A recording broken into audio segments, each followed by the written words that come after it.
Oke, selamat siang. Assalamualaikum warahmatullahi wabarakatuh. Bertemu lagi dengan saya Muhammad Azamadi Mantan. The youth of today are leader of tomorrow. Pemuda hari ini itu adalah pemimpin di hari esok. Tidak setiap perempuan bisa ditakdirkan. Dan sekarang itu yang lebih dekat bersahabat dengan dunia kita adalah literasi digital. 20% keterwakilan wanita. Aku mana komen berdua aja deh.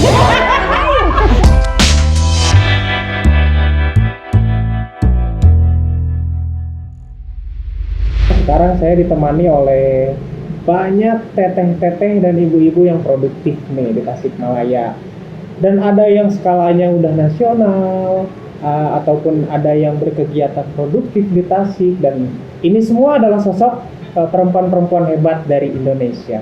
Oke, baik. Sekarang saya akan memperkenalkan satu persatu siapa saja ibu-ibu tersebut. Yang pertama ada Ibu Iva Zumrotul Talihah. Selamat siang. Selamat siang Ibu. Assalamualaikum warahmatullahi wabarakatuh. Yang kedua ada Bu Khotum. Selamat siang Ibu. Assalamualaikum. Waalaikumsalam. Dan yang ketiga ada Teh Neni, karena ini masih muda yang paling muda. Teh Neni. Nah, oke. Sekarang kita bersama mamah-mamah yang produktif, karena rata-rata di sini udah pada punya anak ya, Sudah berkeluarga. Sudah berkeluarga ya. Oke. Nah, mau tahu bagaimana bincang-bincang kita siang hari ini bersama mamah-mamah produktif ini? Kita akan berbicara tentang peran wanita di dunia.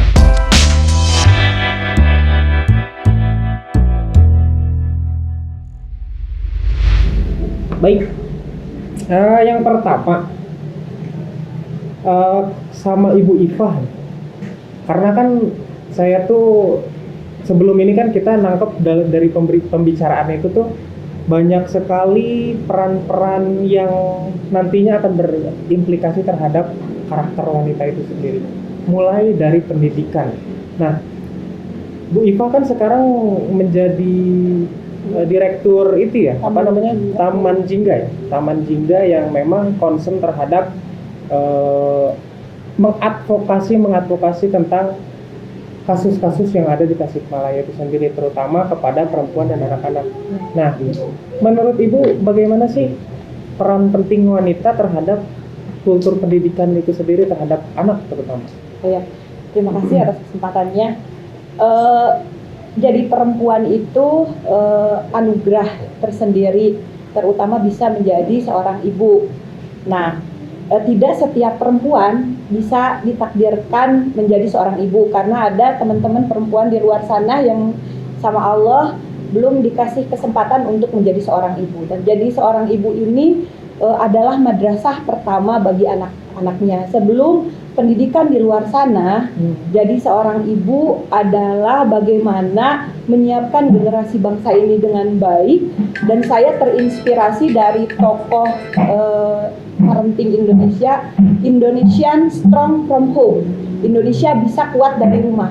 Dan itu sangat berkaitan erat bagaimana peran seorang perempuan, peran seorang ibu ketika mulai dari masa kehamilan sampai fase-fase mendidik anak, dari mulai fase golden age, fase balita, fase anak-anak sampai fase remaja dan bisa lepas mandiri. Itu momen-momennya, fase-fasenya berbeda-beda dan tidak boleh ada fase yang terlewat sehingga akan terjadi kepincangan. Jadi sebelum di luar sana pendidikan dengan sekolah-sekolah formal atau sekolah-sekolah non formal, utamanya harus balik lagi ke rumah. Jadi oleh ibunya masing-masing, di keluarga masing-masing. Akan tetapi ini juga banyak yang menjadi salah penafsiran, seolah-olah tugas utama itu adalah perempuan, seorang ibu dengan hamil, melahirkan, menyusui. Padahal dalam agama juga dalam ilmu psikologi dan ilmu lainnya bahwa harus setara, harus seimbang pendidikan di rumah itu antara laki-laki dan perempuan, yaitu peran seorang ayah. Ketika seorang ibu menjadi madrasah bagi anak-anaknya, ada seorang ayah, suami itu adalah kepala sekolahnya.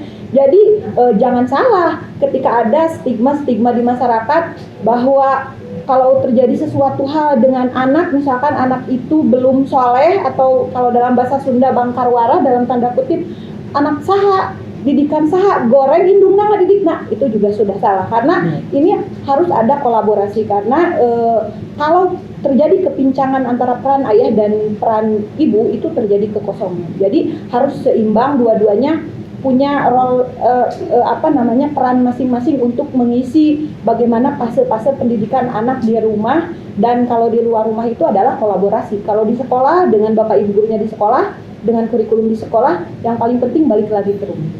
Oke. Jadi saling mengisi ya antara peran ayah dan peran ibu.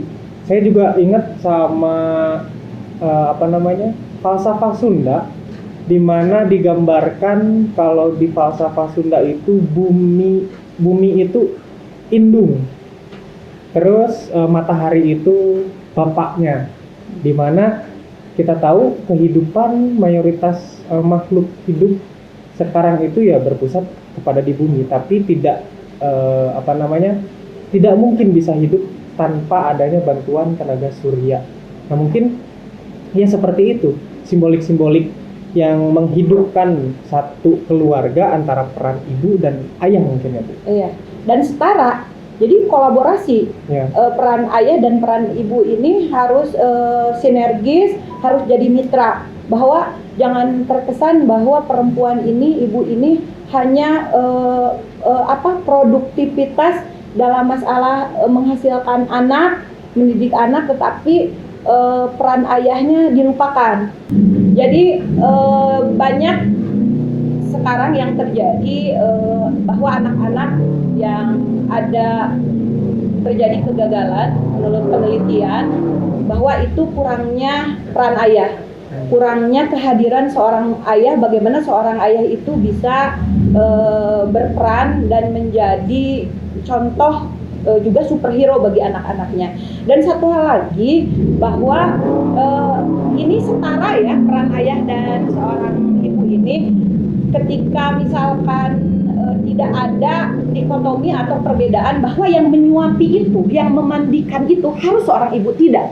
Setara saja, siapa yang bisa, siapa yang sempat. Ketika seorang ibu tidak sempat, ada tugas yang lain, ayah bisa masuk untuk sama-sama berperan dalam tumbuh kembang anak-anak. Contohnya memandikan, mengantarkannya ke sekolah, menyisir rambut anak, menyuapi anak. Karena itu juga quality time antara ayah dan ibu. Ini yang selalu terjadi kesalahan di masyarakat, seolah-olah ibu itu harus ngombehan gitu ya, harus memandikan, mendandani anaknya, menyiapkan keperluan sekolahnya, mengantar. Padahal sebenarnya setara. Selama bisa berbagi tugas, intinya kan komunikasi suami istri, bagaimana bisa saling mengisi peran itu. Ketika seorang istri sekarang atau seorang perempuan sudah di masyarakat berkarir, beraktualisasi di ruang publik, kenapa tidak berbagi peran di rumahnya, sehingga perempuan ini tidak menjadi beban ganda. Nanti itu Teh Hatum yang akan membahasnya sama Bu Neni, beban ganda perempuan antara pekerjaan domestik dan karir di luar rumah. Karena kita sama-sama bertiga ini adalah para pelaku dan mengalaminya sendiri. Tapi alhamdulillah untungnya kita bertiga sama Allah ditakdirkan dengan para suami yang memahami bagaimana aktualisasi diri istrinya, sehingga para suami kita juga berperan, berkolaborasi untuk berbagi tugas, berbagi peran untuk mendidik, mengasuh, mengawal tumbuh kembang setiap fase anak-anaknya, dari mulai fase golden age, fase balita, fase kanak-kanak, dan yang paling puncaknya adalah fase remaja ABG, di mana masa peralihan dari masa anak-anak ke masa remaja, dan nanti dari masa remaja ke masa dewasa. Dan itu secara hormon, secara psikologi, kenapa sekarang banyak anak-anak yang jadi geng motor dan sebagainya? Karena itu rata-rata kurang pengawasan, kurang peran orang tua. Itu. Ya. Jadi sangat penting ya kalau misalnya berbicara tentang peran ayah dan peran ibu untuk saling bekerja sama mendidik anak. Dan ini yang nonton hati-hati ya, kalau ketemu sama Bu Ipa ini awas kalau tidak sesuai peran-perannya ini ataupun ada yang keluar dari koridornya, nanti bisa digugat sama Bu Ipa nih. Oke, baik, yang selanjutnya ada Bu Khotum. Bu Khotum ini apa ya? Dia membina suatu komunitas ibu-ibu kreatif dan ibu-ibu produktif, yaitu Tulip. Di sana banyak penulis ya. Bagaimana aktivitas sekarang Tulip? Iya, terima kasih. Sekalian memperkenalkan saja ya bahwa di Tasik saat ini sudah lahir komunitas yang concern terhadap dunia literasi, khususnya dari kalangan kaum perempuan, emak-emak lah ya, emak-emak yang pengen melek baca gitu, melek informasi. Teras untuk literasi perempuan ini baru kita resmikan ya kemarin di momentum Hari Ibu tanggal 22 Desember. Alhamdulillah untuk kegiatan yang debut pertama itu adalah meluncurkan buku. Jadi kami yang terdiri dari 46 penulis berkolaborasi. Ini luar biasa menurut saya ya, teman-teman juga ada, karena kami berasal dari latar belakang yang sangat beragam. Beragam profesi ya, beragam organisasi ya, ormasnya, kemudian ada juga sukunya gitu. Nah, di sini ada dari organisasi perempuan, ada yang dari akademisi, dari beberapa perguruan tinggi yang masuk tulisannya berkolaborasi, sampai ada 13 doktor ya yang juga memberikan sumbangsi tulisannya. Juga ada dari para medis, ada dari aktivis, termasuk ini teman-teman ini yang cantik-cantik ini juga bagian dari sumbangsi yang memberikan kontributor untuk terbitnya buku yang berjudul Dari Perempuan Tasikmalaya untuk Perempuan Indonesia. Ada 400 halaman ya, lebih luar biasa. Jadi di situ kenapa kami merasa penting ya, kita berpikir bersama begitu ya untuk sama-sama punya concern di dunia literasi. Yang pertama karena memang dari aspek literasinya di Indonesia khususnya itu masih rendah. Bagaimana tidak, kita masih ranking 3 dari belakang dari kalau tidak salah 72 negara ya. Nah, ini kan sangat mengkhawatirkan dengan minat baca yang juga dianggap rendah. Bagaimana tidak? Karena kebutuhan untuk dapat membaca itu yang dikaitkan dengan ketersediaan buku yang ada saja itu sudah sangat timpang. Jadi nyaris satu buku itu harus ada antri beberapa puluhan orang, kalau tidak salah satu buku harus mengantri 90 orang untuk mendapatkan buku dengan judul yang sama. Sedangkan kita ketahui dari beberapa informasi, banyak informasi di negara-negara maju, buku itu kan sudah sesuatu hal yang menjadi sahabat sehari-hari. Bahkan mereka itu ya minimal 3 buku untuk satu hari itu ya seperti makanan saja gitu. Tidak di rumah saja, di ruang-ruang publik menunggu kereta atau sedang menunggu belanjaan misalkan, itu mereka tuh bertemannya dengan buku. Nah, dari situlah kami berpikir bahwa ini terutama kaum perempuan. Yang keduanya itu kita sebagai kaum perempuan, sebagai SDM yang punya posisi strategis dalam mencerdaskan bangsa, karena tadi sudah disampaikan oleh Ibu Ipa, ibu itu kan madrasah yang pertama bagi anak-anaknya. Bagaimana akan menghasilkan generasi yang berkualitas, yang nanti bisa jadi bonus demografi yang diharapkan ya, yang masa emas itu sudah disiapkan SDM-nya, kalau ibu-ibunya, para perempuannya tidak dipersiapkan, kurang literasi. Nah, oleh sebab itu maka kami di sini bersama-sama, satu kepentingan, tidak ada kepentingan yang lain selain kepentingan untuk mencerdaskan, memberdayakan kaum perempuan. Luar biasa Ibu.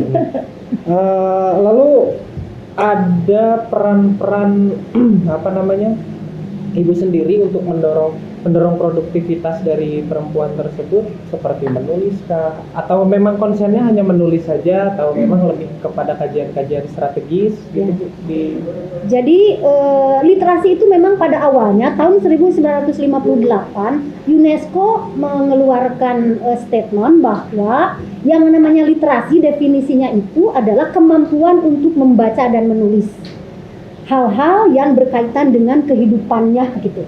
Itu seperti itu. Tapi kemudian seiring dengan perkembangan zaman, teknologi informasi, tentu saja ini berkembang terus. Dan sekarang itu yang lebih dekat bersahabat dengan dunia kita adalah literasi digital. Karena literasi itu ada 6 dasar literasi ya. Di antaranya bukan saja literasi baca tulis, tapi ada literasi digital, literasi media. Nah ini lebih penting karena ini memang fakta gitu ya untuk generasi milenial, nanti generasi Z, yang kemudian nanti generasi Alpha. Kalau saya sudah masih generasi X ya Pak. Kalau saya gitu. Nah ini kan yang muda-muda ini harus diberi legacy yang luar biasa oleh kita, harus ditinggalkan hal-hal yang lebih baik gitu. Nah oleh sebab itu, karena semakin berkembang maka literasi juga definisinya semakin berkembang menjadi kemampuan untuk berpikir kritis, untuk bisa mengkritisi kebijakan, mengkritisi apapun yang sekiranya keluar dari yang seharusnya gitu ya, yang on the track. Kemudian kemampuan untuk mengedukasi, kemampuan untuk berkolaborasi, kemampuan untuk mengeksplorasi dan kemampuan-kemampuan lain. Nah ini jadi berkembang. Nah ini kan tugas-tugas kemampuan-kemampuan seperti ini apabila mindset para perempuannya masih dengan definisi yang lama, nah ini bagaimana? Nah sehingga kita bukan saja programnya itu pada bagaimana agar perempuan itu bisa membaca saja atau menulis gitu ya. Kalau calistung mah anak kecil juga sudah diajarkan. Tapi kemampuan-kemampuan yang berkembangnya itu tadi ya, kemampuan merespon gitu ya, merespon isu, kemampuan untuk menolak hoax itu kan juga harusnya punya keterampilan agar kita tuh sebagai perempuan tidak gampang saja ya, tidak gampang dieksploitasi, tidak gampang dibodoh-bodohi ya, tidak terjebak dalam polarisasi misalkan secara politik ya. Nah itu kita harus melek literasi, harus kaya literasi kita gitu ya, sehingga apa yang diucapkan, apa yang dipikirkan, dan apa yang menjadi tindakan bagi para perempuan ini ya betul-betul yang akan menghasilkan atau produktif gitu ya, menghasilkan sesuatu yang memang lebih baik gitu ya. Baik. Aduh luar biasa ini Ibu ya, semangatnya sangat menggelora gitu. Mengalahkan anak muda. Oh iya benar. Nih sama ini saya ada pertanyaan lagi Bu, tambahan ini, mau pertanyaan dari di luar tema. Kan juga ada nih ya Bu, sekarang tuh banyak tuh ibu-ibu ataupun perempuan-perempuan yang memang masuk ke dalam bisnis e-commerce. Nah itu tanggapan Ibu seperti apa? Karena memang kalau untuk merespon perkembangan zaman secara, kan kadang-kadang kalau ibu-ibu tuh maunya jualan gitu kan ya, bisnisnya jualan tuh ya. Nah sekarang udah digitalisasi secara online, dia udah bisa jualan itu bahkan sampai ke lintas negara pun bisa ditembus gitu. Nah itu bagaimana tanggapan Ibu sekarang? Ya sekarang itu kan sudah masuk kepada era disrupsi ya. Perubahan yang secara tiba-tiba yang mengagetkan banyak pihak, terutama juga ibu-ibu, emak-emak seperti generasi saya ini gitu. Dan kebetulan saya juga sebagai pedagang ya, ya cikal bakal pengusaha gitu. Nah memang kalau kita tidak melek informasi digital ya tentang e-commerce dan lain yang sejenisnya itu, ya kita ketinggalan gitu. Jadi UMKM, kebetulan saya juga merupakan bagian dari para UMKM yang ada di Tasikmalaya, memang repot kalau kita tidak kemudian bisa beradaptasi dengan situasi ini, dengan disrupsi ini, mau nggak mau gitu ya. Jadi saya kebetulan punya tetangga di rumah, masih muda, omsetnya sudah miliaran, jualannya maaf cuma misalkan pakaian dalam. Nah kok bisa gitu? Sedangkan saya, kelompok saya, misalkan generasi yang sudah emak-emak yang sudah jadul gitu ya, ini berjualan secara konvensional tok gitu ya, kurang beradaptasi dengan situasi, ya kalah gitu. Omset sedemikian rupa besarnya pun itu bisa terkalahkan oleh mereka, anak-anak muda yang melek teknologi informasi yang luar Makanya nih. Ada yang disebut ngepet itu loh, Iya, Teh. makanya. Yang kemarin Nah, isu ngepet. itu. Jadi masalahnya mau tidak Ya. para perempuan, ibu-ibu itu gitu ya, terutama yang termasuk kepada bukan milenial lah gitu. Kalau milenial saya percaya lah rata-rata tahu bisa semua gitu. Ya, persoalannya kan mau atau tidak. Nah, kalau mau dia mampu beradaptasi, dan itu harus. Kalau yang tidak beradaptasi dengan kondisi diskusi ini ya mati gitu. Dalam tanda petik ya usahanya bisa bangkrut karena itu sudah terbukti loh. Banyak yang demikian kalau kita tidak beradaptasi. Ya, karena saya juga ngelihat di Tasik tuh kalau misalnya lagi pelatihan-pelatihan itu kan ya, pelatihan-pelatihan UMKM tuh nggak dibarengi dengan pelatihan secara digital marketnya. Iya. Itu UMKM terseok-seok kan gitu. Iya. Nah, makanya ini ada lagi yang memang bagian empowering dari perempuan yang memang beliau juga sudah masuk bermain di rancah nasional untuk menyuarakan suara perempuan itu sendiri, yaitu sama saya panggil Teh ya. Iya, boleh. Teh Neni. Nah ini Teh Neni dari DIP. Iya. DIP itu apa? DIP itu kepanjangan dari Democracy and Electoral Empowerment Partnership. Nah, ini bagian empowering dari perempuan-perempuan Indonesia yang memang beliaulah yang bagian memberikan semangat bagi perempuan. Seperti ini saya ngelihatnya komprehensif banget ya dari sudut pandang yang memang lebih ke arah produktivitas, akademik gitu, akademisi, terus ada dari sisi advokat gitu kan, dari sisi lebih ke legalitas hukumnya itu seharusnya seperti apa, dan karakter pendidikan anak, dan satu lagi ini yang menginspirasi banyak perempuan yaitu Membangun mindsetnya ya. membangun dari awal mindset perempuan itu harus seperti apa, yaitu Teh Neni. Iya. Teh Neni ini kayaknya antara milenial dan milenium ya. Sebenarnya milenial. Tetapi kalau dilihat dari face ya memang tidak jauh ya sama Teh Hotun. Jadi seperti terlihat satu usia gitu. Jauhnya sama mama sih. Padahal usianya agak jauh. Nah ini Teh Neni. Dengan anak yang kedua paling usianya. Oh, berarti mama Hotun. Oh, berarti saya kakak. Anggap aja nenek, mama, anak. Ya.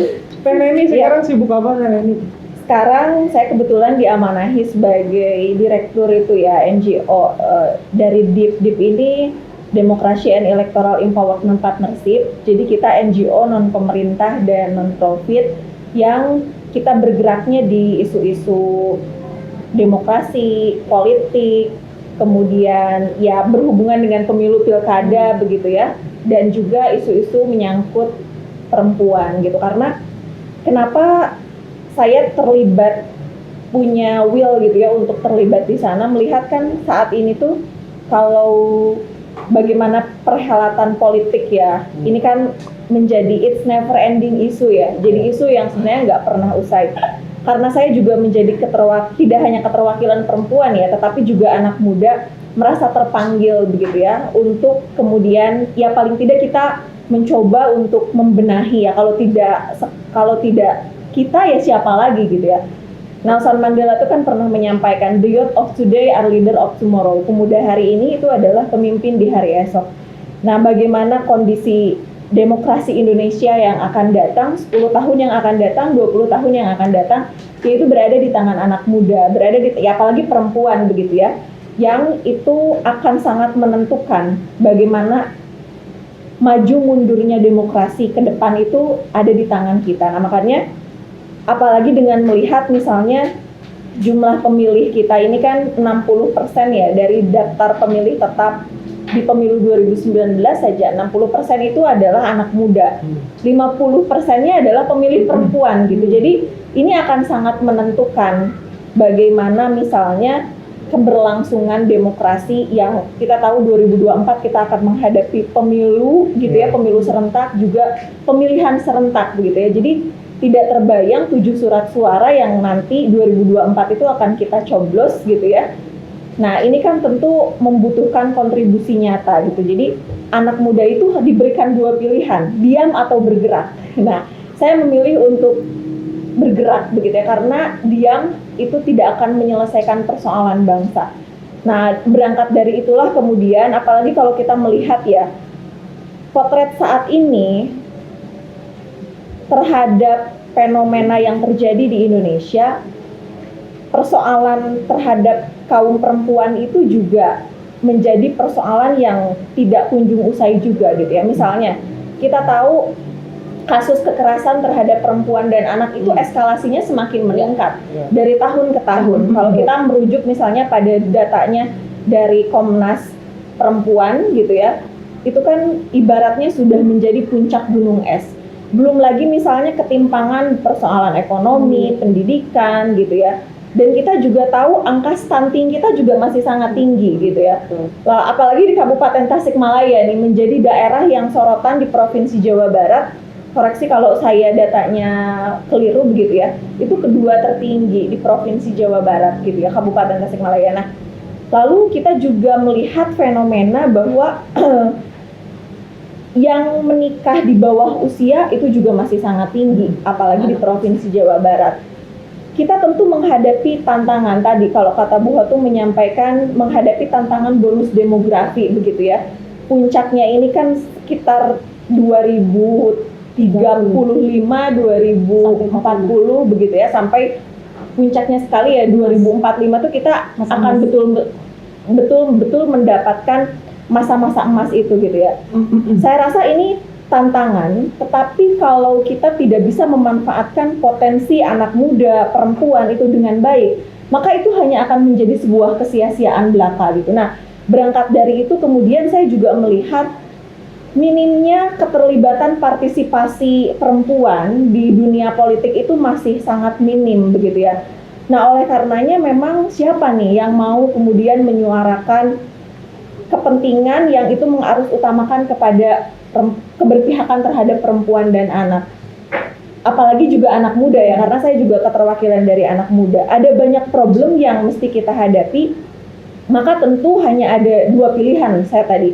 Apakah kita ikut terlibat untuk menentukan bagaimana kondisi demokrasi yang akan datang sesuai dengan harapan kita, atau kita membiarkan kondisi demokrasi itu ya apa adanya, karena kan politik itu dengan atau tanpa kita itu akan berjalan gitu ya. Dinamis. Ya betul, itu akan dinamis. Nah makanya berangkat dari itulah saya punya kesadaran yang tinggi, termasuk juga dengan teman-teman, karena di ini kan kita ada di 27 kabupaten kota di Provinsi Jawa Barat gitu ya, melakukan pemantauan aktif.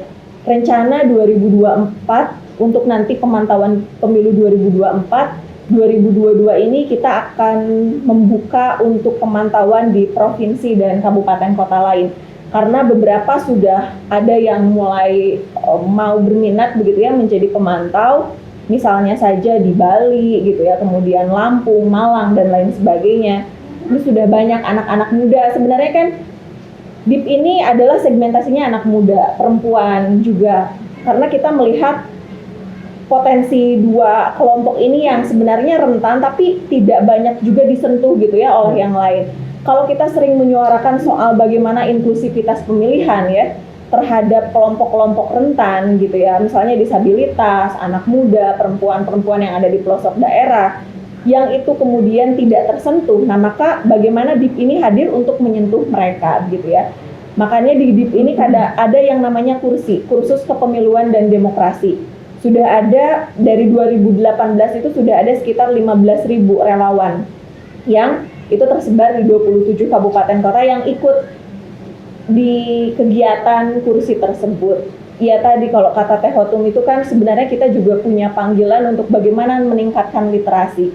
Meningkatkan literasi ini ya tentu untuk anak muda, untuk perempuan. Karena kan kalau kita misalnya tadi Bu Hotung sempat menyinggung kondisi bagaimana polarisasi politik yang terjadi mungkin di 2019 yang kita tahu head to head begitu ya, hanya ada dua pasangan calon. Ini kan polarisasinya sangat kuat, apalagi di perempuan yang ada di kelompok rentan, di daerah-daerah, di daerah pelosok yang sebenarnya sama sekali mungkin sangat sedikit begitu ya tersentuh menyangkut literasi. Nah ini sebenarnya juga menjadi tantangan gitu ya untuk kita semua, karena kalau bicara soal election itu juga tidak terlepas dari banyak pelanggaran-pelanggaran yang terjadi, misalnya politik uang, dan yang menjadi objek politik uang itu adalah perempuan. Nah, jadi riset saya di Universitas Padjadjaran itu, karena saya juga sedang sekolah begitu ya, melakukan riset mengenai bagaimana dinamika komunikasi politik pemilih perempuan terhadap godaan politik uang. Nah ini sudah masuk dalam hasil riset saya, itu sudah masuk dalam kategori moral hazard gitu ya. Ini tentu sangat berbahaya dan mengancam demokrasi yang akan datang gitu. Jadi bukan hanya pada persoalan partai politik saja, penyelenggara pemilu saja, tapi pemilihnya juga ternyata bermasalah gitu ya. Utamanya memang kelompok perempuan. Nah, makanya saya tentu sangat mengapresiasi yang setinggi-tingginya begitu ya. Kerja-kerja konkret yang tanpa kerja-kerja konkret, bukan hanya wacana belaka yang dilakukan oleh Teh Hotum dan teman-teman, itu sangat membantu bagaimana literasi politik terhadap kaum-kaum perempuan, khususnya yang ada di pelosok-pelosok daerah gitu. Apakah mereka paham mengenai misalnya bagaimana regulasi aturan perundang-undangan bahwa menerima dan memberi itu sama-sama dikenakan pidana? Mereka tidak paham gitu ya, makanya kita kan melihat ya, dari pemilu ke pemilu itu, pilkada ke pilkada itu selalu saja menemukan perempuan yang harus berurusan dengan hukum, dilakukan klarifikasi oleh Badan Pengawas Pemilu setempat begitu ya, karena misalnya menerima politik uang atau materi lainnya dari kandidat pasangan calon. Nah ini sebenarnya yang kemudian juga bukan hanya menjadi persoalan perempuan saja ya, tapi juga seluruh stakeholder, semua pihak. Bagaimana kemudian menghadapi pemilu 2024 ini tidaklah mudah gitu ya. Ya termasuk juga saya ya, anak muda begitu. Dan kita juga kan dihadapkan dengan kondisi yang masih bias gender gitu ya dalam pemilihan, lalu kemudian misalnya ya persoalan kesetaraan itu kan masih menjadi masih menjadi tantangan, dan juga ini tidak terselesaikan gitu ya sampai dengan saat ini. Tapi memang kita ya tidak boleh pesimis lah ya.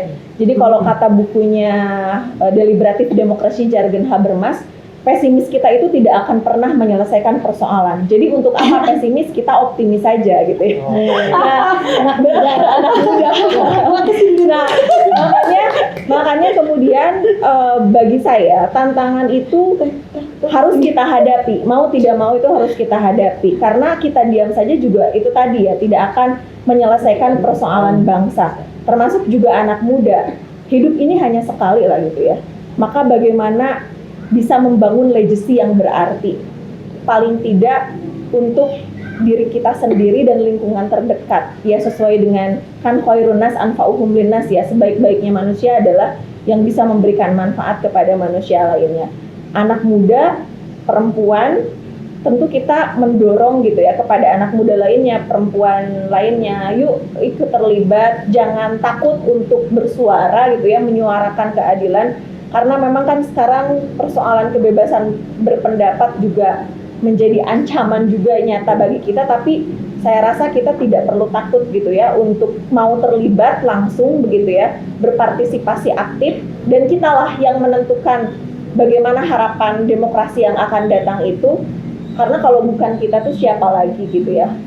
Dan kalau bukan sekarang ya kapan lagi. Ini justru adalah momentum yang sangat tepat, yang tidak akan datang dua kali saya rasa, karena memang ini juga menjadi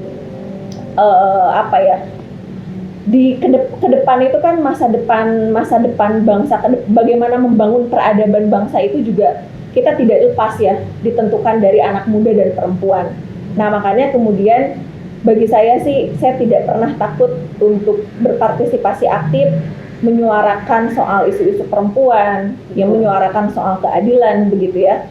Dan ini tentu menjadi perjuangan konkret kita ya, yang bukan hanya wacana belaka ya, tapi bagaimana dituntut untuk berbuat aksi konkret dan implementasi yang nyata, apalagi di masyarakat gitu ya.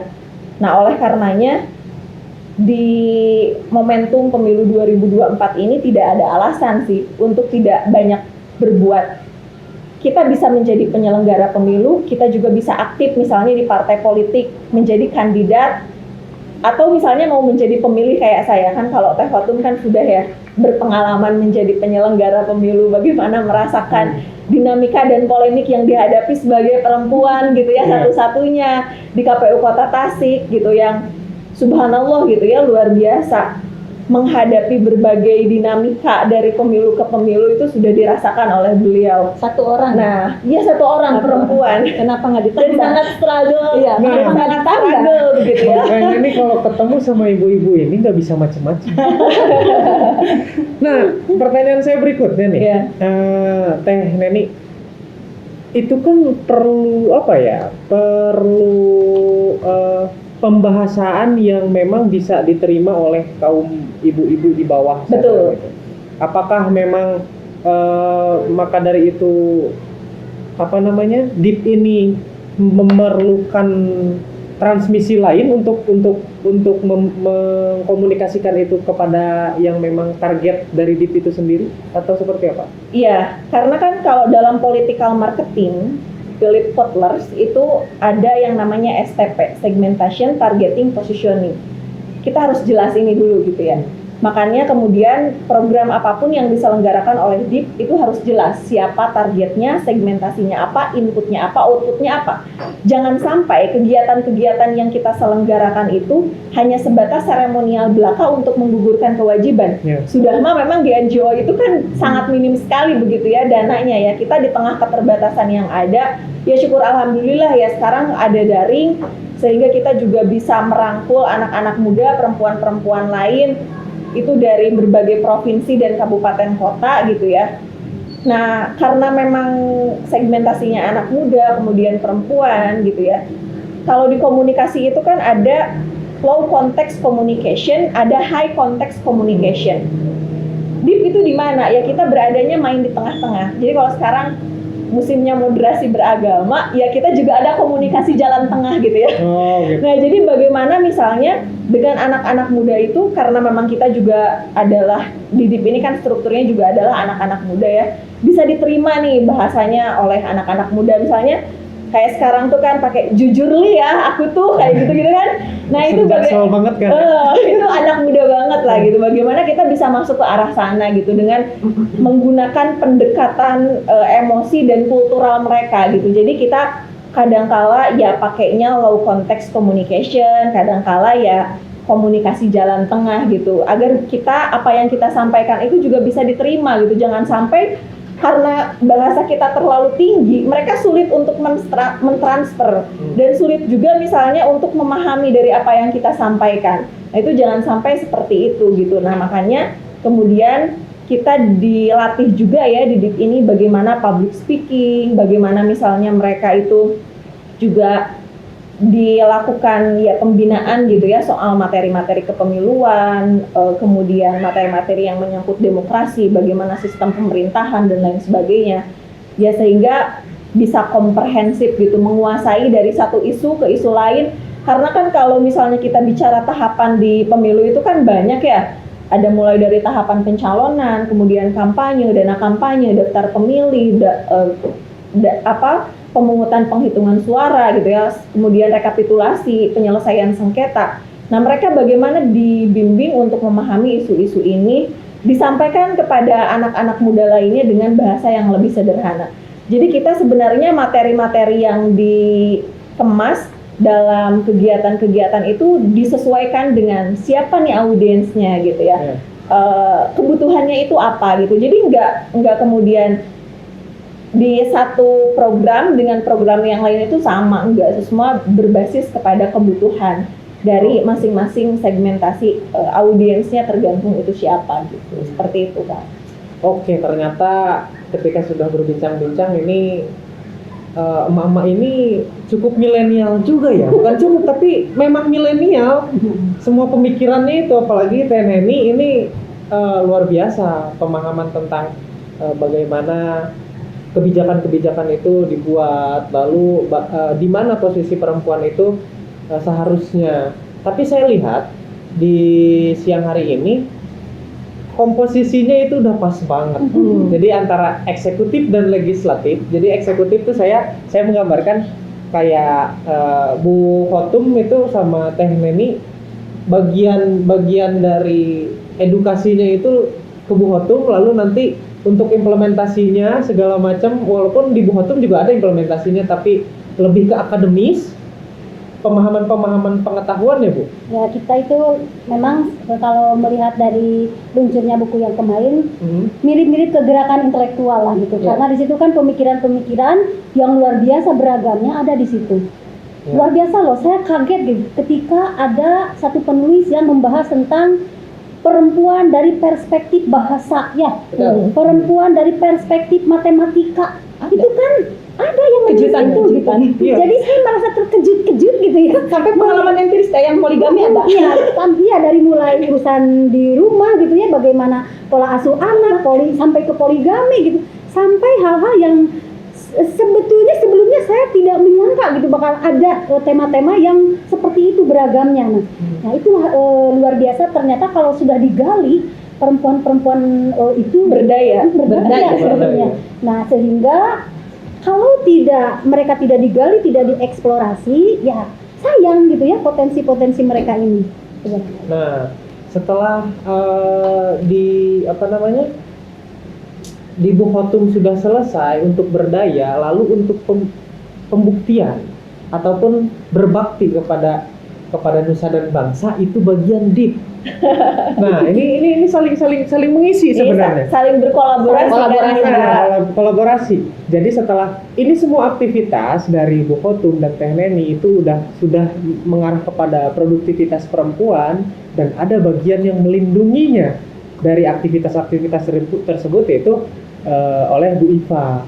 Nah, Bu Iva ini memang lebih konsen terhadap advokasi. Ya. Jadi lebih melindungi dari bila ada pelanggaran gitu ya. Kadang-kadang kan ada ya suami yang rewel kan gitu ya. Jadi di Taman Jingga ini memang baru 1 tahun ya, belum cukup lama, tetapi sudah ada beberapa kasus yang memang kita tangani. Kebetulan juga karena kita bersinergi, saya juga di Taman Jingga suka minta bantuan dan suka konsultasi juga ke Teh Khotum, ke Neng Neni. Ada beberapa kasus kekerasan seksual, KDRT, dan tidak mungkin juga untuk privasi kita publish. Ada yang memang terpubliskan karena unsur ketidaksengajaan, karena yang namanya media ya pasti mencium juga. Ada yang memang kita rahasiakan karena untuk demi kepentingan si korban itu untuk trauma healing dan masa depannya. Dan ini pelanggarannya cukup bervariasi, dari mulai kasus KDRT kebanyakan itu para perempuan dilema dan awam secara hukum, awam untuk melapor, dilema karena sanksi sosialnya begitu besar ketika pertimbangan terhadap keluarga besarnya, suaminya, nama baik keluarga besar, pertimbangan anak. Padahal dari sisi undang-undang sudah ada undang-undangnya, regulasinya ketika terjadi kekerasan dalam rumah tangga, baik itu kekerasan verbal dan kekerasan fisik, sehingga jangan takut untuk melapor.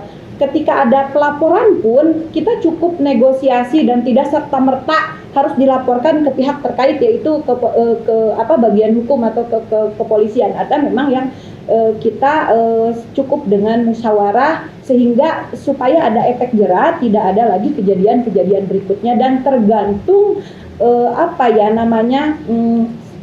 seberapa parah stadium dari kasus itu. Dan ini juga masalah anak. Kembali lagi ke Taman Jingga sebagai lembaga yang concern pada edukasi dan advokasi anak dan perempuan. Rata-rata ketika kasus terjadi kekerasan anak ataupun pelanggaran anak, entah itu penelantaran, entah itu kekerasan seksual, atau juga kekerasan dari orang tuanya, orang terdekat, sampai kasus pencurian, rata-rata itu kurang pengawasan dari orang tua dan pola asuh yang salah. Dan ini balik lagi ke peran ibu dan peran ayah. Jadi saya itu sangat tidak bosan selalu berulang-ulang bagaimana si anak dan peran orang tua ini bisa berfungsi. Kalau ketika di Tulip ini berbagai profesi ada, orang secanggih Teh Neni aja ada di Tulip, dan yang nggak hadir di sini di Tulip itu banyak teman-teman di rumah tangga biasa sampai dokter, mereka macam-macam peran. Tetapi ada suatu hal yang terlupa, yang menggelitik dan memang menjadi PR kita bersama, bahwa ketika kita berteriak ingin kesetaraan, ingin diakui, diapresiasi, berkarir di publik, ada yang tidak semua, ada kala yang terabai di rumahnya. Jadi memang tidak mudah jadi seorang perempuan, seorang ibu dengan fitrah dan kodratnya, akan tetapi ini anugerah dan sama Allah sudah dikasih kemampuan itu dengan analogi ngakel, Kang. Tahu ngakel? Ya, ketika tangan kanan untuk ngaduk, tangan kiri untuk ngahidin, perempuan bisa. Itu membuktikan ketika kasur, dapur, sumur, perempuan juga bisa, dan berkarir di luar di publik sana, berkarir untuk beraktualisasi, berkontribusi, mengabdi kepada negara, bangsa, dan agama, seperti Teh Hotum pernah menjadi komisioner KPU, Neng Neni direktur di kita mampu membuktikan, dan teman-teman lain yang tidak hadir di tempat ini mampu membuktikan bahwa di rumahnya selesai menjadi seorang ibu rumah tangga, menjadi seorang istri, karirnya pun sukses. Nah, ini jangan sampai ada salah satunya yang dikorbankan, sehingga menjadi apa ya, antitesis ya, seolah jadi banyak perempuan, apalagi sekarang di momentum Hari Perempuan Internasional, ketika temanya mendobrak bias, stigma, stereotip terhadap perempuan, bahwa perempuan itu digambarkan dengan perempuan yang good looking, cantik, perempuan yang memang dihargainya hanya karena dari sisi fisik, tetapi bahwasanya ada yang terlupa bahwa perempuan ini adalah sosok yang luar biasa ketika dianugerahi kodrat untuk hamil, melahirkan, menyusui. Apalagi hamil ini adalah investasi untuk bangsa dan negara. Bayangkan di Jepang sekarang angka kelahiran itu menurun, bahkan cenderung kurang, sehingga data statistik pertumbuhan warga negara Jepang sedikit. Kemungkinan kalau di Indonesia dibiarkan pun ini akan warga negaranya akan berkurang. Kenapa hamil itu penting? Karena itu investasi bagi bangsa dan negara. Ketika lahir dari rahim perempuan itu seorang anak, dan anak ini sukses menjadi generasi bangsa yang sukses, menjadi sosok-sosok pengganti, regenerasinya Teh Hotum, regenerasinya Bu Neni. Ini ini hasil lahir dari perempuan. Ketika sekarang misalkan angka kelahiran menurun, bayangkan yang menyumbang pajak pada negara juga berkurang, kan? Iya, jadi jangan salah menilai perempuan, jangan ada stigma negatif dengan kasur, dapur, sumur, bahwa di dapur ini juga produktivitas berawal.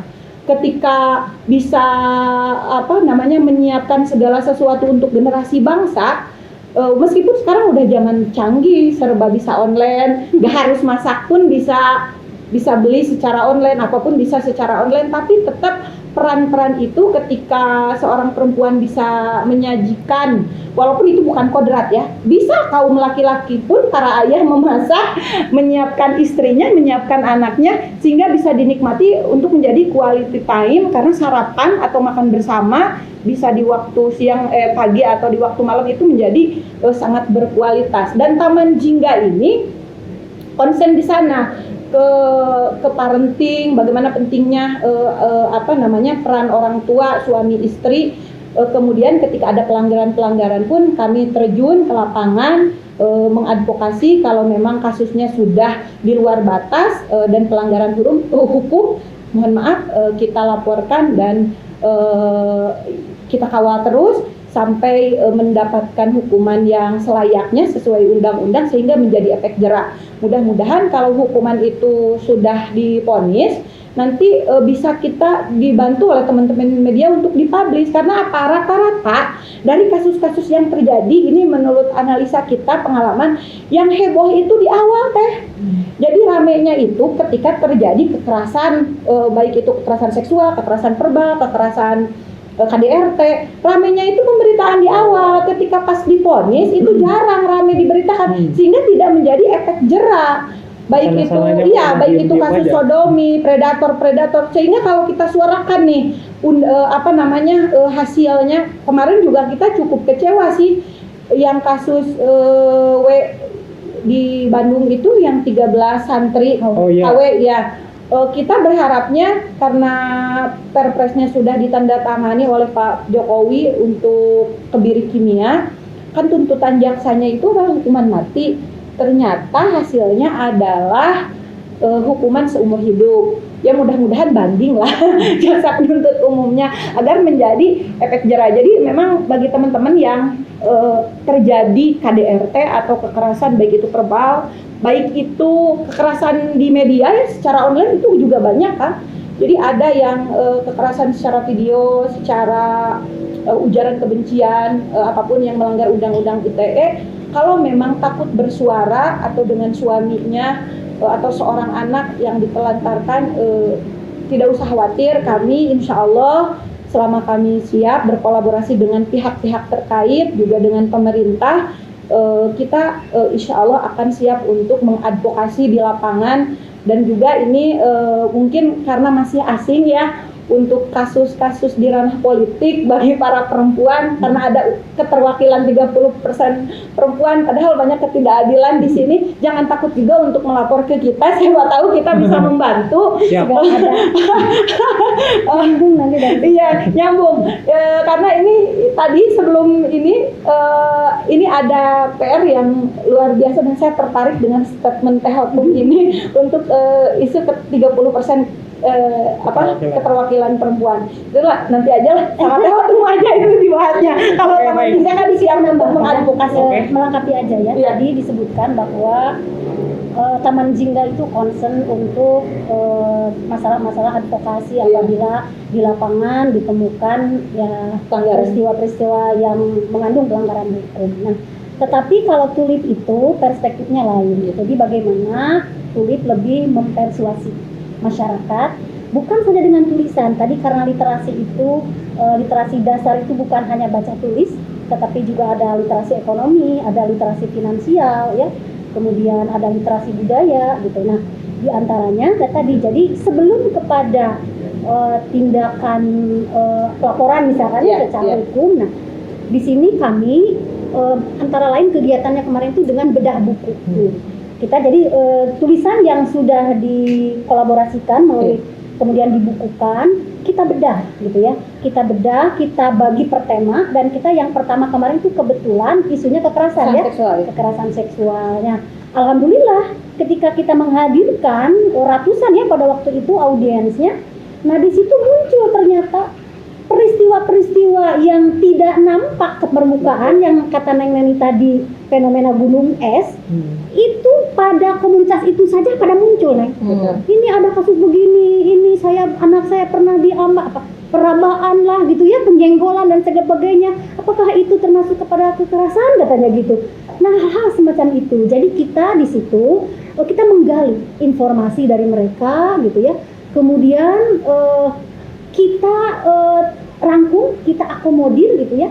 Kemudian apa yang sudah dibedahkan di dalam buku tersebut ya, ada tindakan mempersuasi mereka untuk bagaimana mengajak mereka untuk sama-sama berbuat gitu ya, sesuai dengan konsep-konsep yang diberikan oleh para penulisnya.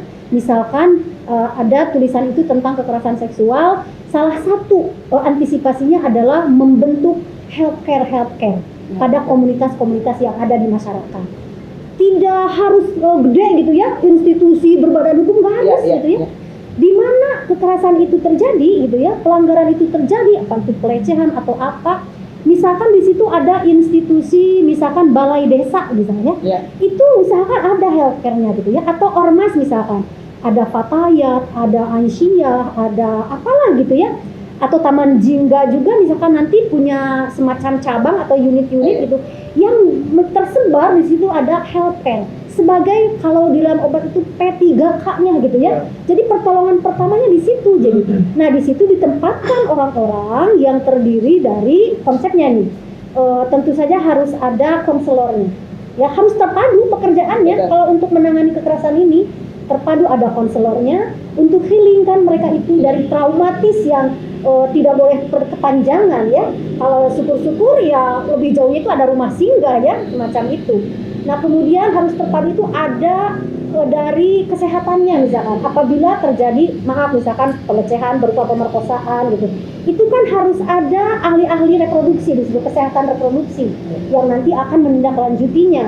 Kemudian ada juga advokat tentu saja di situ yang akan mengawal itu secara hukum. Di situ barangkali ada penegak hukum misalkan di situ. Nah itu jadi harus terpadu. Nah kemudian juga barangkali tokoh agama juga bisa. Nah ini bisa diadakan di misalkan pesantren-pesantren gitu ya, sampai kalau bisa ke pelosok gitu ya. Nah ini mudah-mudahan fenomena gunung es ini tidak akan terjadi di ujungnya itu mencengangkan kita bahwa apa yang ada terdata di muka gitu dengan angka demikian itu kan sebetulnya dari 10 itu bisa 1000 ya Nek? Bisa 1 juta itu baru yang lapor. Baru yang lapor. Karena Betul. banyak Itu yang baru tidak yang berani lapor karena Nah. itu berat sanksi sosialnya Nah, sehingga itu. memilih diam dan memilih terus terjadi berulang-ulang. Yang kasus di Bandung juga kan Nah, begitu. nah itu jadi bukan saja soal baca tulis tadi, tapi lebih dari itu. Atau tadi misalkan literasi tentang kebijakan publik misalkan. Ya, yang terbaru yang terhangat ya. Yang penundaan Misalkan pemilu. tentang penundaan pemilu. Nah ini perempuan juga harus melek ya, Neng. Ibu-ibu juga gitu, bukan cuma anak milenial. Iya, betul. Karena kita suaranya satu loh ya. Iya. One version, one value, one man, one version, one value kan. Satu suara, mau yang cantik, mau yang tidak, mau yang muda, mau yang tua ya. Laki-laki, perempuan suaranya satu gitu ya. Jadi harus diberdayakan, harus dicerdaskan gitu. Baik. Melalui dunia literasi tentu saja pintunya. Oke. Nah, khususnya ini buat Bu Khotum dan Teh Neni Ya. yang terkait 30% keterwakilan wanita itu untuk Perempuan. untuk partisipasi perempuan baik itu di politik, ekonomi dan kehidupan di lapisan kehidupan lainnya itu menurut Ibu bagaimana? Khususnya. Mulai dari Bu Khotum dulu. Ya, keterwakilan perempuan 30% di parlemen itu khususnya sebetulnya itu bukan sesuatu yang di ruang kosong ya, tanpa Iya. ada latar belakangnya. Itu hasil penelitian PBB Perjalanan panjang ya? bahwa untuk mengetahui bagaimana akan munculnya potensi kebutuhan dan segala macam isu-isu yang menjadi arus utama tentang perempuan itu apabila ada wakil atau ya wakil rakyat gitu ya di parlemen minimalnya diwakili oleh 30% gitu. Itu dari situ awalnya. Dan kemudian diratifikasi menjadi undang-undang di dalam undang-undang pemilu khususnya bahwa keterwakilan perempuan itu menjadi tindakan afirmasi. Tindakan afirmasi itu adalah affirmative action istilahnya atau tindakan sementara, tindakan khusus sementara. Jadi yang namanya sementara ya, yang nenek ya jangan lama-lama dong ya. Kalau sudah tercapai ya tentu saja itu bisa kemudian dirubah. Nah, bagaimana sekarang konteks 30% keterwakilan perempuan gitu ya? Barangkali saya kemarin nulis iseng-iseng gitu ya. Ini khususnya untuk keterwakilan perempuan karena bukan saja di parlemen. Keterwakilan perempuan ini juga menjadi aturan yang masuk ke dalam undang-undang pemilu yang mengatur para penyelenggara. Nah, Apakah itu komisioner KPU Terbaru itu ya? Bawaslu. Nah, itu ada juga keterwakilan perempuan. Tapi khusus dalam konteks ini kok saya merasa merasa kurang pas gitu ya. Kenapa gitu? Karena beda kan. Kalau keterwakilan di parlemen itu berdasarkan pemilihan, election. Ini berkaitan dengan 3 komponen dasar pada penyelenggaraan pemilu. Pemilih, kontestan atau peserta, juga penyelenggara gitu ya.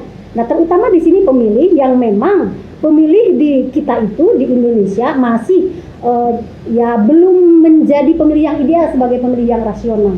Ada pemilih ideologis, bahkan banyak yang pemilihnya masih emosional. Nah, oleh sebab itu ya terutama tadi ada pengaruh-pengaruh ideologi patriarki ya, di mana menempatkan perempuan itu sebagai subordinat dari lawan jenisnya gitu ya, di laki-laki. Nah, ideologi patriarki inilah yang sudah menjadi berakar membudaya ya, sehingga ini berimbas kepada mindset para pemilih. Jadi ketika perempuan yang menjadi kandidat dicalonkannya mikir-mikir, karena ini sistem patriarkinya kan menganggap bahwa perempuan ini kan nggak perlu loh, Nggak seharusnya di sana, ya. nggak harus di sana gitu.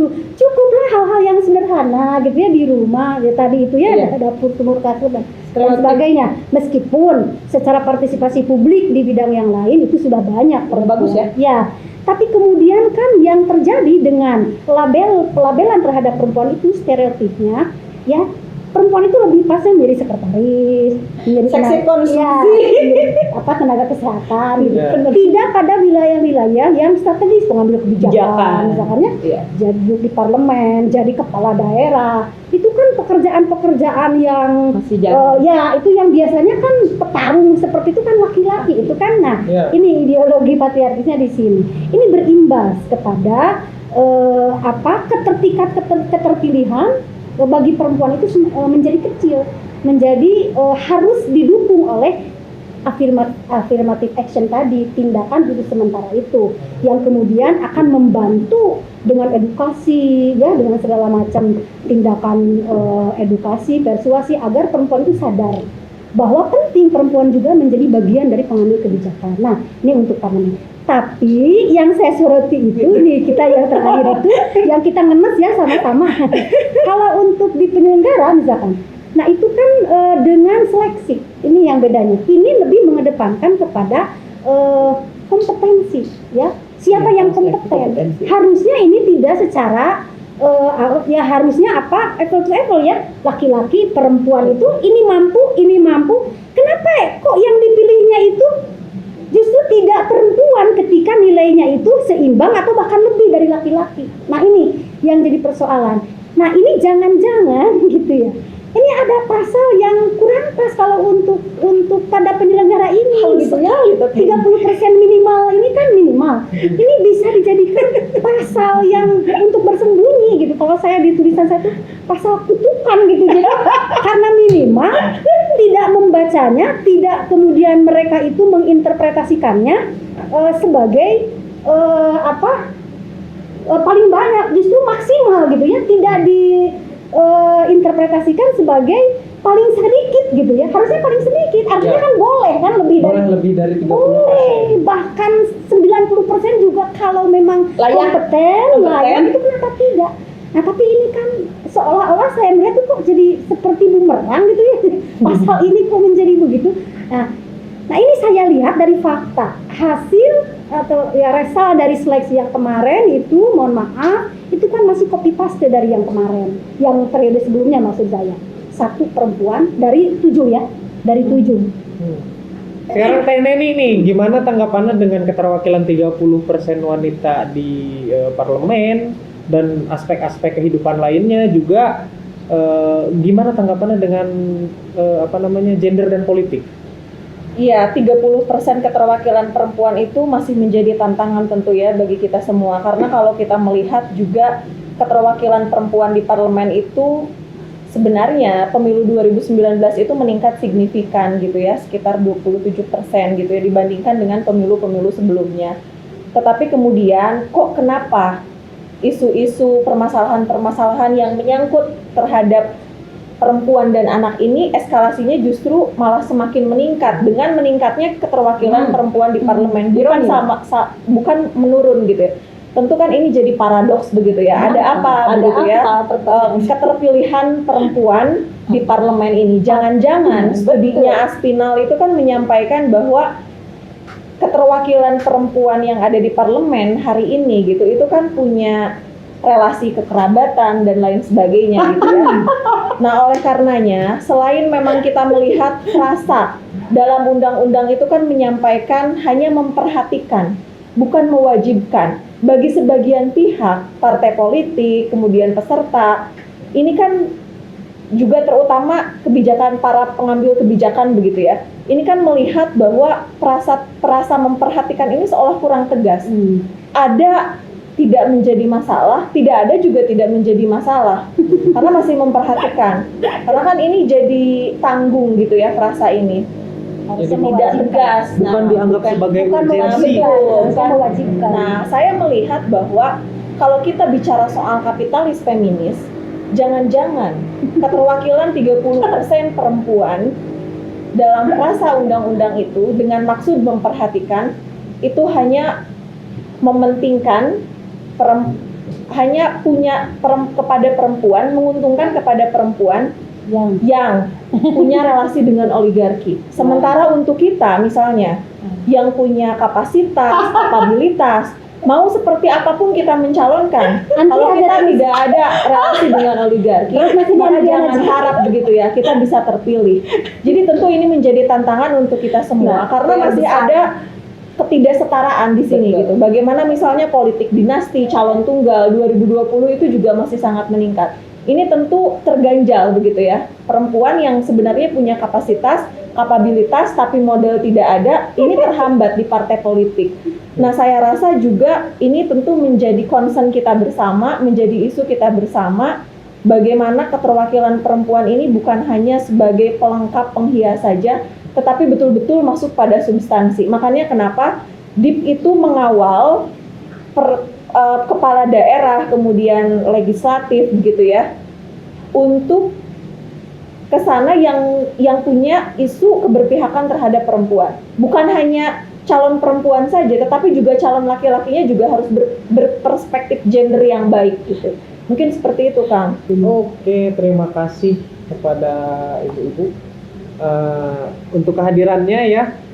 Satu kalimat untuk tema kita hari ini, merayakan keragaman yang ada di Indonesia, terutama dengan isu yang tadi break the bias. Break the bias.